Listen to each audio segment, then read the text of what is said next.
Zora had always heard the stories, but now, standing on the edge of the earth, she felt the weight of her mission more than ever.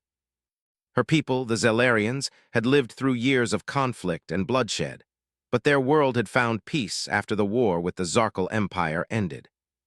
The galaxy had slowly begun to heal, but there was one person who had been a beacon of hope in her darkest memories. Captain Elias Grant, a human soldier who had saved her life when she was just a child. She had not forgotten him.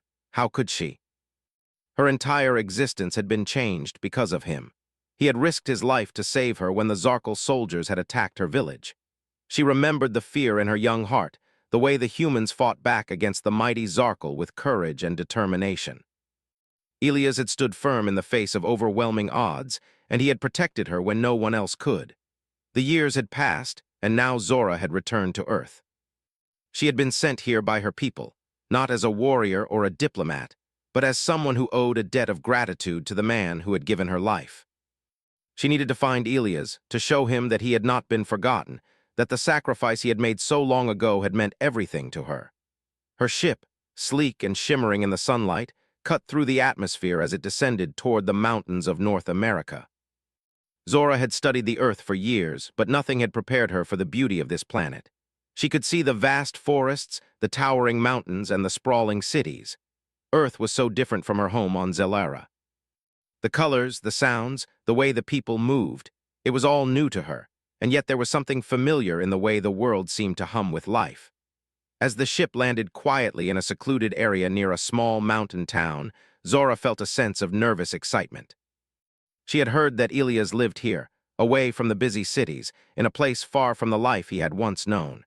It was hard to imagine that the brave soldier who had led his troops through fierce battles now lived in solitude, but she knew this was the right place. She had followed the clues, the stories of people who had known him, and now she was here. Zora stepped out of the ship and felt the cool air against her skin. She marveled at the fresh scent of pine trees and the gentle breeze that swept through the mountains. The Earth felt alive in a way her own planet never had, and for a moment she closed her eyes and let herself take it all in. It had been so long since she had felt something other than the cold steel of war and the tension of leadership. Her thoughts were interrupted by a sound. She turned quickly, her heightened senses catching the movement of a figure in the distance. A man was walking toward her, his face partially obscured by a hood. Zora could feel her heart race. Was this Elias? Could this be the man who had once saved her life? The man stopped several feet away from her, his piercing blue eyes locking onto hers.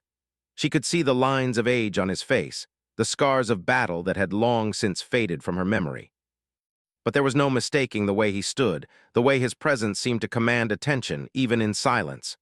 "Who are you?" he asked, his voice low but steady. His tone was guarded, as if he had learned to be cautious in this world that had turned its back on him. Zora took a deep breath, her mind racing. I'm Zora," she said, her voice trembling slightly. "I came here to find you, Captain Elias Grant." At the mention of his name, Elias' expression shifted. His eyes narrowed, and for a moment Zora thought he might turn and walk away, but he didn't. Instead, he studied her for a long time, as if trying to decide whether she was a friend or a threat. "Zora," he repeated softly. "I remember that name, I remember you." A rush of emotions flooded through Zora. Hearing him say those words made her feel like a child again, like the time had not passed, like the war had never happened. But she knew it had. She knew that Elias had lived through the same horrors that she had. The memories of battle, of bloodshed, were still with him as they were with her. "I've waited so long to see you again," Zora continued, her voice barely above a whisper. "I need to thank you. I need you to know that you saved my life. You saved me when no one else could." "I've never forgotten you, Captain, never." Elias looked down at the ground for a moment, as if searching for the right words. Finally, he spoke again. "I didn't save you because I wanted gratitude," he said quietly.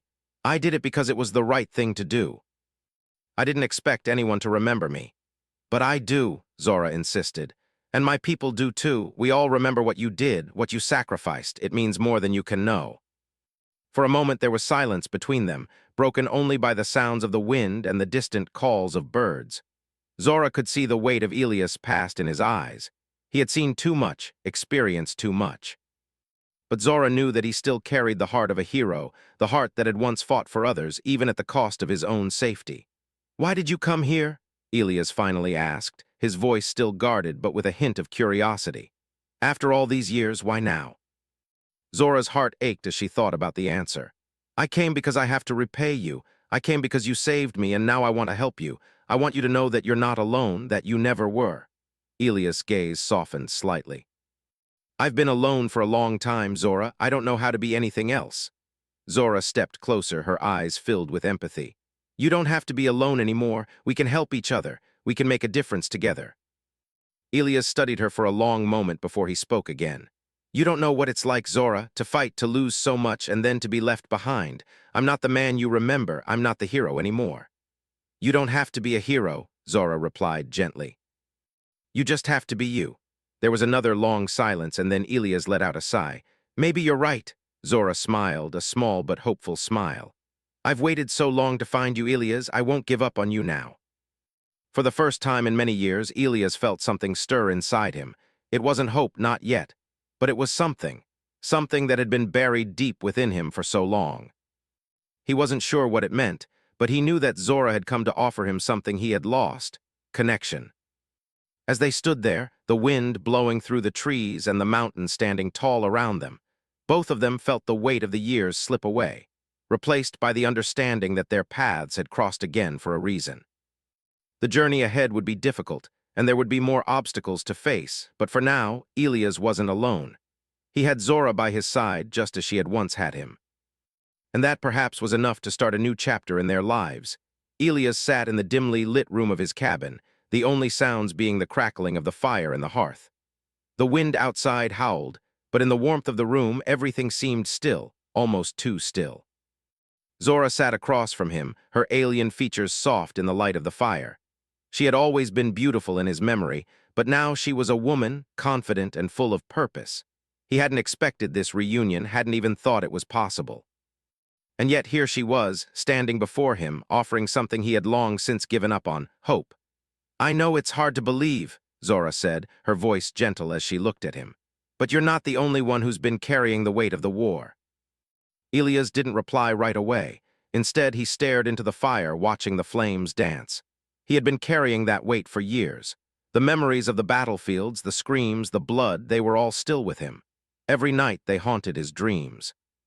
He had tried to forget, tried to bury the memories beneath a quiet life in the mountains. But they wouldn't let him. The war had taken too much from him: his comrades, his innocence, his faith in the world.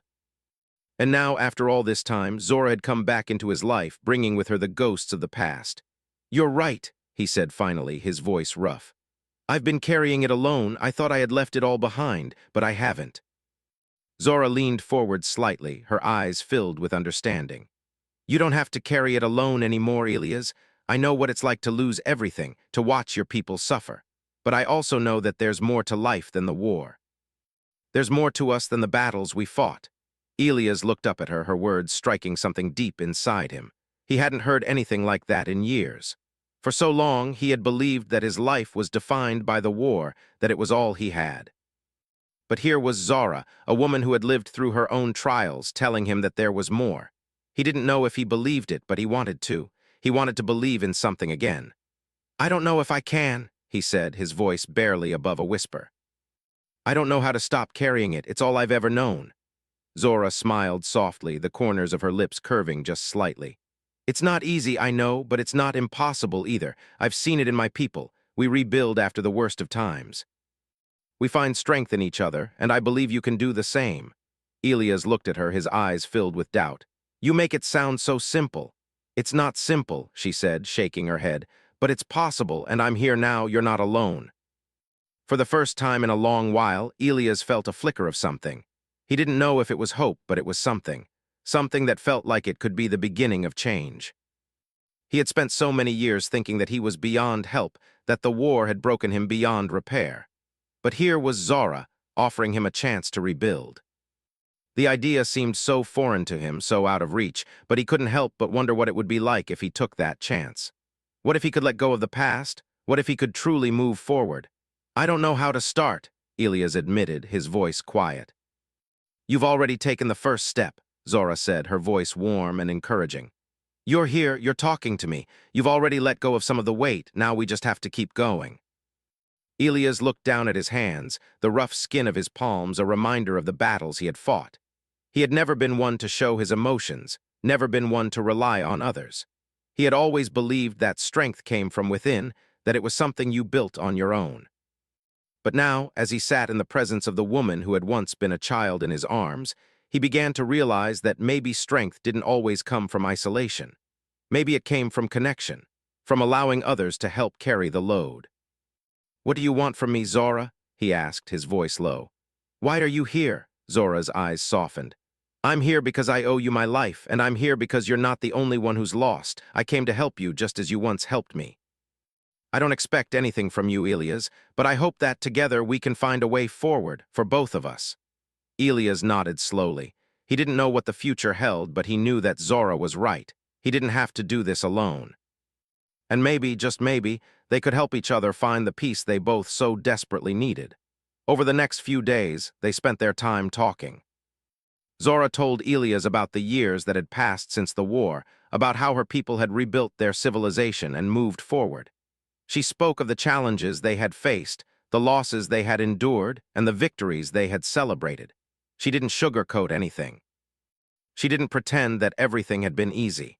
But she had learned, as she had told Elias, that there was always hope, that even in the darkest times, there was always the possibility of a new beginning. Elias listened to her, his heart heavy with the weight of his own experiences. He had lived through so much, seen so many horrors, and yet here was Zora, offering him a chance to move past it all.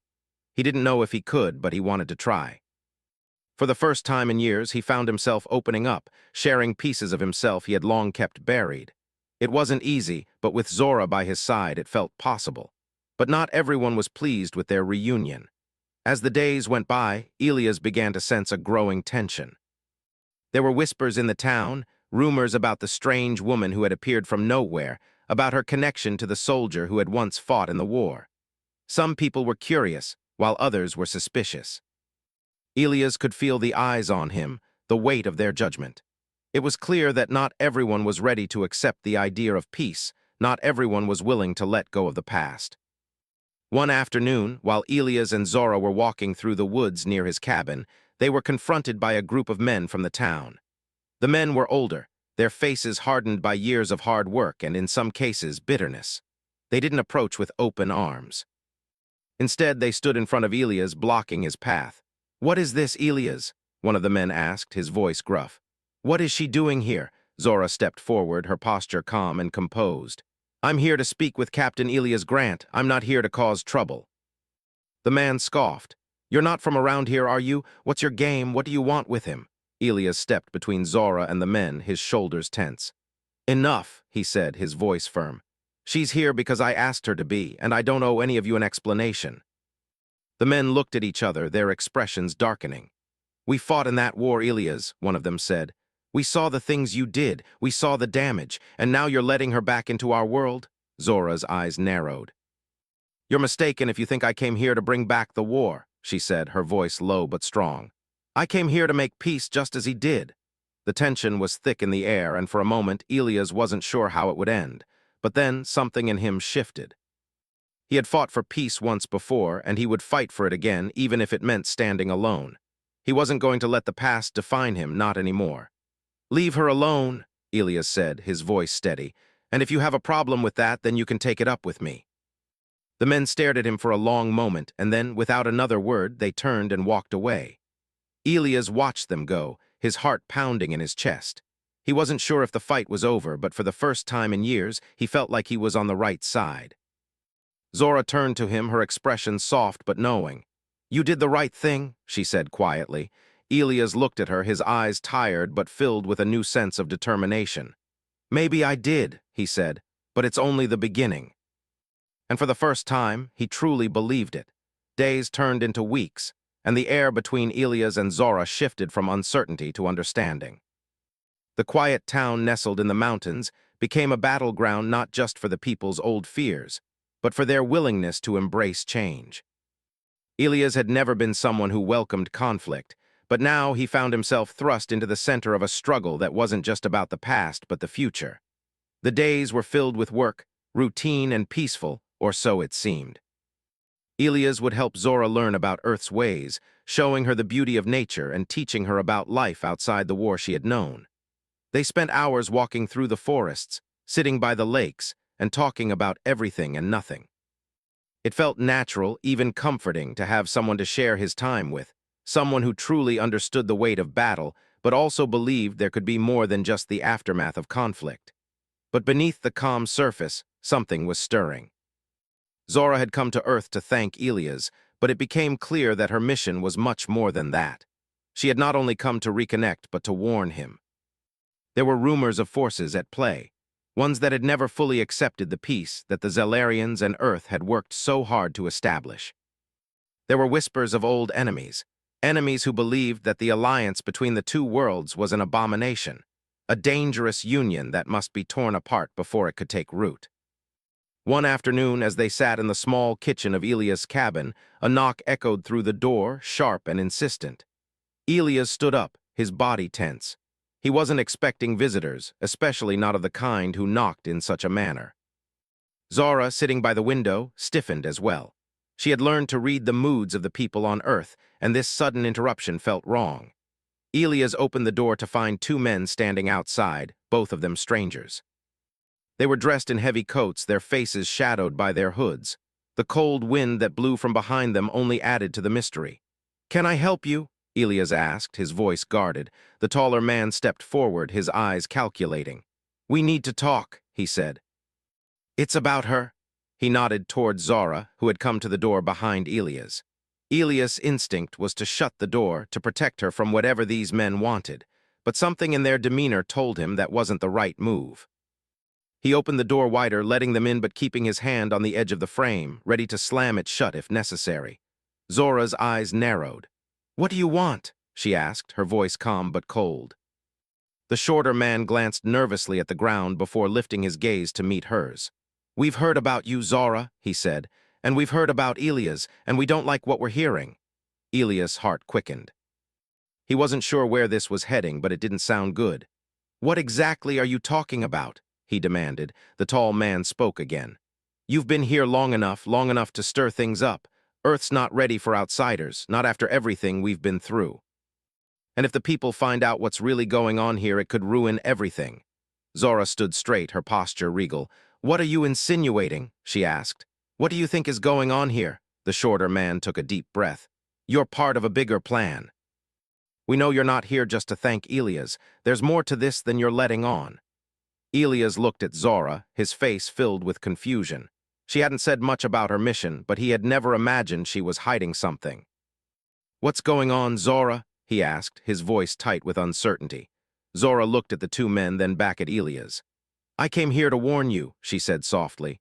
"There are factions that don't want peace. They want to tear it all down, and they'll do anything to make that happen. They think that you and our connection, threatens everything." Elias' stomach turned. He had known that the world wasn't fully ready to accept peace, but he had hoped that it was just a matter of time. He had hoped that over time people would come to understand the need for unity, for healing.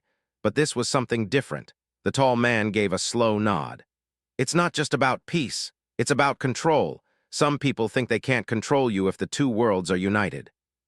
If they find out the truth, that we've been letting aliens on our soil, that we've been trusting them, there's no telling what will happen." Elias felt the weight of the world press against his chest. He had lived through wars, battles, and betrayals, but this was different. This wasn't just about fighting for survival. This was about everything he had believed in, the hope that humanity could move past its history of violence.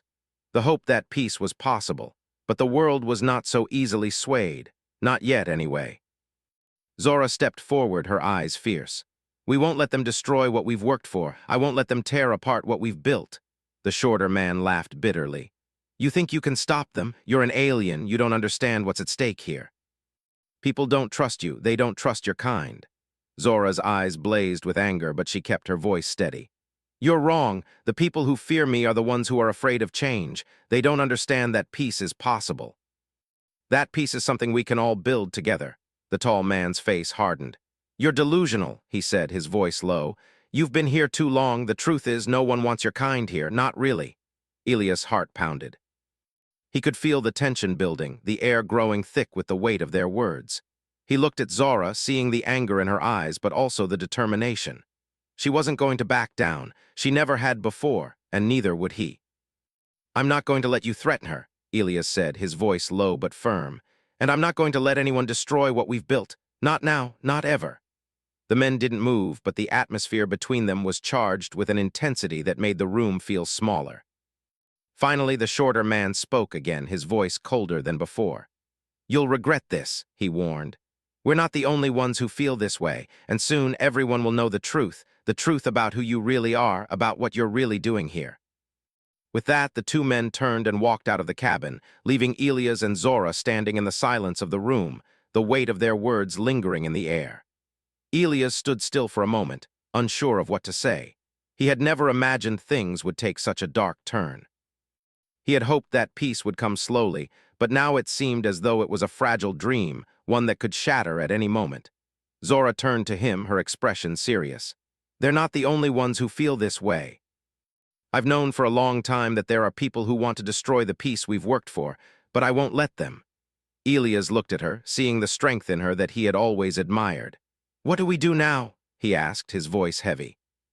Zora stepped closer, her hand resting gently on his arm. "We fight back," she said, her voice firm. "We protect the peace we've built, and we won't let anyone take that away from us." And as Elias looked at her, he knew that, for the first time in years, he wasn't fighting alone. Together, they would face whatever came next, and they would fight for the future they both believed in. The days seemed to blur into one another as the tension in the small town increased. Elias could feel the weight of the world pressing against him. He had hoped for peace, for a simple life, but the shadows of the past refused to let him go. The old enemies that Zora had warned about were not idle. They were waiting, gathering strength, and plotting against the fragile peace that Elias and Zora had worked so hard to protect. Zora, too, could feel it. The sense of impending danger hung in the air like a storm cloud, heavy and oppressive. They had thought they were safe, that the worst was behind them. But they were wrong. The peace they had fought for was in jeopardy, and they both knew it. Elias spent his days trying to keep the town calm, to reassure the people that everything was under control. But the whispers, the looks of suspicion, were growing harder to ignore. People were beginning to ask questions. Some were curious, while others were fearful. They had seen Zora, an alien, a symbol of a world that had once been an enemy, and they didn't know what to make of her. Some accepted her, seeing the peace she represented. Others rejected her, clinging to old fears, old prejudices. The fear of the unknown was a powerful force, and it was threatening to tear everything apart. Zora, meanwhile, had been working behind the scenes, using her knowledge of her people's technology to track the movements of those who would threaten the peace. She had learned long ago that knowledge was power, and she wasn't about to sit idly by while her enemies plotted in the shadows. She had no illusions about how difficult the road ahead would be. She knew that there were forces at play, ones that would stop at nothing to destroy the bond between Earth and Zellara, and she knew that she and Elias would have to fight to protect it. One evening, as Elias was sitting on the porch of his cabin, watching the sun dip below the horizon, Zora came to join him. Her presence was calming, and despite the tension that lingered in the air, Elias felt a sense of peace when she was near. "I found something," Zora said softly, her voice breaking the silence. Elias turned to look at her. "What did you find?" She hesitated for a moment, her gaze distant. "There's a group, a faction hidden in the shadows. They've been operating in secret for months, perhaps even years. They want to destroy the alliance between Earth and Zellara. They believe that the two worlds should never be united, and they'll do whatever it takes to prevent it." Elias' heart sank. He had known that there were dangers, but to hear Zora confirm it made the threat feel all the more real. "What do they want?" he asked, his voice tight with worry. "They want control," Zora replied, her eyes dark with determination. "They believe that if they can destroy the alliance, they can maintain the power they once had. They don't care about peace. They care about power, and they'll stop at nothing to get it." Elias stood up and walked over to the railing, his hand gripping it tightly. The weight of the situation settled over him like a heavy cloak. "What do we do?" he asked, his voice low. "How do we stop them?" Zora joined him at the railing, her gaze fixed on the horizon. "We fight," she said simply. "We fight to protect what we've built, to protect the peace we've worked so hard for, and we won't let them destroy it." Elias looked at her, seeing the strength in her eyes. He had always admired her courage, her unwavering belief in the possibility of a better future. But now he understood just how much was at stake. They weren't just fighting for their own peace, they were fighting for the future of two worlds. "Do you think we can win?" Elias asked, his voice tinged with doubt. Zora turned to face him, her expression calm but resolute. "We have to," she said, "because if we don't, everything we've worked for will be lost." The next few days were a whirlwind of preparation. Zora worked tirelessly, coordinating with the few allies they had, gathering information and strategizing their next move. Elias did what he could to keep the town from descending into panic, but he knew that it wouldn't be long before the truth came out. He had always known that peace was fragile, but now he saw just how easily it could be shattered. As they worked together, Elias couldn't help but think back to the days when he had fought in the war. Back then, he had been driven by duty, by a sense of honor. He had believed that he was fighting for something greater, for the survival of humanity. But now, in this new fight, he wasn't fighting for survival. He was fighting for something more precious, hope. The hope that two worlds, once enemies, could coexist in peace. Zora, too, had changed in the time they had spent together. She had come to Earth seeking closure, to thank Elias for saving her all those years ago. But now, she had become something more. She was a leader, a protector, fighting not just for her own people, but for the future of both worlds. She had always been strong, but now Elias saw the depth of her resolve, the way she carried the weight of both Earth and Zellara on her shoulders. The time came sooner than they had expected. Late one night, Zora received a message, an urgent warning. The faction that had been plotting against them had made their move. They had attacked a nearby city, causing chaos and fear, hoping to send a message. Zora's heart sank as she read the message. It was happening. The war they had feared was about to begin again. Elias stood by her side as they prepared to leave. "What now?" he asked, his voice tense. "We fight," Zora said, her tone unyielding. "We show them that we won't be intimidated. We show them that we're not afraid to stand up for what's right." Elias nodded, his heart pounding in his chest. He knew that this wasn't going to be easy. They were up against a force that was determined to destroy everything they had worked for. But he also knew that they couldn't back down. Not now, not when so much was at stake. They gathered their small group of allies, people who had fought alongside Elias during the war and who now stood with them in this new battle for peace. They weren't soldiers anymore, but they were willing to fight to protect what they had built. The battle was fierce. The faction that had attacked the city was well-organized and ruthless, but Zora's people had advanced technology on their side. They fought with precision, with a strategy that made the enemy's moves seem clumsy in comparison. Elias, despite his age and scars from the past, fought with a fire he hadn't felt in years. He wasn't just fighting for survival now, he was fighting for something that mattered, something worth protecting. Zora led the charge, her presence commanding, her every move calculated. She was a force to be reckoned with, a symbol of hope in the face of darkness. She fought not just for herself, but for Elias, for Earth, and for Zellara. As the battle raged around them, Elias couldn't help but marvel at her strength. She was everything he had once believed a soldier should be, brave, determined, and unyielding in the face of adversity. The enemy finally began to retreat, their forces scattered, their plans thwarted. The battle was over, but the war was far from finished. Zora and Elias knew that this was only the beginning. There would be more battles to come, more enemies to face. But for the first time in a long time, Elias felt a sense of purpose that he hadn't felt since the war. He wasn't fighting for a distant cause anymore. He was fighting for the future, for a future where peace wasn't just a dream but a reality. As the dust settled and the wounded were tended to, Zora turned to Elias, her eyes filled with both relief and resolve. "We won this battle," she said quietly, "but the war isn't over." "Not yet," Elias looked at her, his heart heavy but hopeful. "We'll keep fighting," he said, "together." And as they stood there, surrounded by the remnants of the battle, Elias knew that no matter what came next, they wouldn't face it alone. Together, they would protect the peace they had fought so hard to achieve.